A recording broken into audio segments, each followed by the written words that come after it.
A washed-up actor who once played an iconic superhero battles his ego and attempts to recover his family, his career, and himself in the days leading up to the opening of a Broadway play.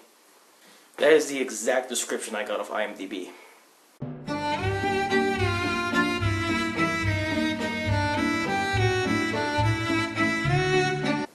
Birdman. Birdman starring Michael Keaton, Edward Norton, Emma Stone, and Zach Galifianakis. Holy crap, I said it right. I had to write it down just to say it right. Okay, so right off the bat, I'm just going to start the review by saying this movie, it's so good. Man, it's an excellent movie. Like it's been a while since I sat down, watched a movie that I just had to stop and watch again, which I'm going to watch again later. But this movie totally deserves a second watch.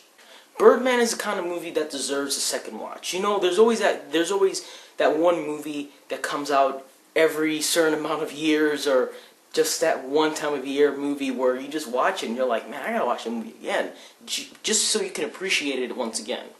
The script is so well written and so intelligent. It takes a stressful environment, a stressful situation, and it turns it into this dark, dramatic comedy that we actually can enjoy. And the performances that these outstanding actors and actresses did for this movie, they didn't just take the script and just read lines from it. They didn't just do that. They actually made characters from them. They actually became that character. They actually gave these characters a life. They gave the dialogue a life. It felt real. It felt true.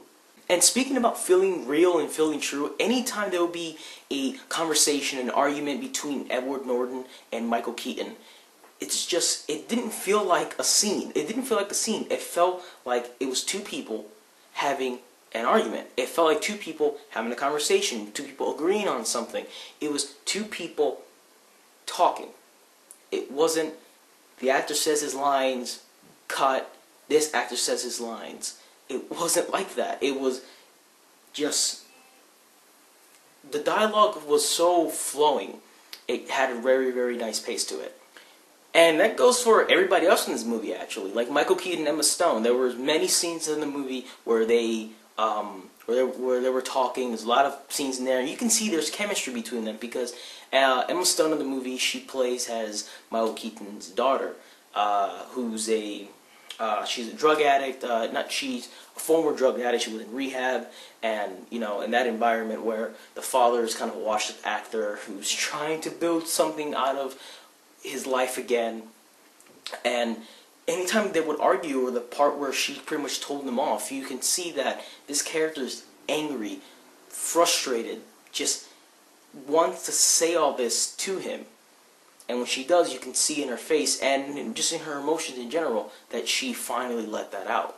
Now, something that I loved about the movie so much is that they filmed it as if it was all in one shot. So, no cuts, no fades, none of that stuff. It was just all in one shot. I mean, if you really want to see where they cut, like if you really try to find where they cut, you can go ahead and do it. And you may actually find it. Like there was a few times where I looked back and just to see where they cut it, and you can tell if you're really paying attention. The movie's gonna pull you in enough that you just don't care about that. If I can compare this movie to anything besides a movie, doesn't really make sense, but hang on. I would say it felt like watching a play. Because in plays, it's not like there's no cuts. Things just kept moving. It wasn't like pauses here, pauses there, cuts here, cuts that. No, it was very free-flowing, kept moving on. It just kept moving. I would have to say that the movie had a near perfect of pacing. It was just a perfect pacing for this kind of movie. Okay, so I would have to say Birdman is definitely in my top 5 favorite movies of 2014. Because it came out October,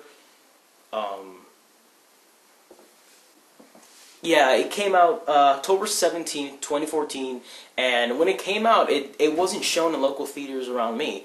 I was going everywhere, looking around online where they were showing it, and they weren't showing it anywhere near me. So, you won't believe how excited I was when I was able to actually watch it. But yeah, it's definitely my top 5 favorite movies of 2014, and probably in my top 10 list of my favorite movies of all time. Birdman is one of those movies that you just gotta watch. You just gotta watch it. You can't just go around and say, I don't know about that movie. Just give this movie a chance, because I promise you that you will enjoy this movie. You will enjoy this movie. Depending on movies that you like, but for this movie, is a must-watch. You just gotta watch this movie.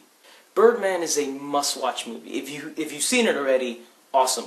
You're freaking awesome. 10 awesome points for you, because you are awesome for watching this movie. And if you haven't, please do watch it. I mean, it will move you, it will surprise you, it will make you laugh, it will make you cry. It will give you all the feels necessary for yourself, because that's how much of good a movie this is.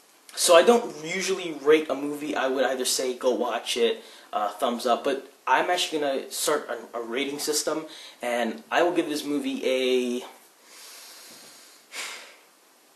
9.7 out of 10. That is my rating for this movie. Definitely. 9.7 out of 10. Why did I give it a 9.7 instead of 10 out of 10? Because there are, like in every movie, there's tiny little things that people want to pick at, and I'm not even picking at it. I'm just looking at it as a filmmaker. So I'm a filmmaker myself, but for somebody who who's into movies but doesn't make movies or anything, they would probably give it a 10 out of 10. But with other reviews that I've never read a review, but I have seen ratings of it, they were always 8.9, 9.8, 9.9, no joke, 5 out of 5, 4 out of 5, it's all high ratings, nothing bad about it. So that is my review for Birdman. If you enjoyed the video, give the video a thumbs up. If you want to see more, subscribe to my channel, and that's all I got for you right now. So I will see you in the next one.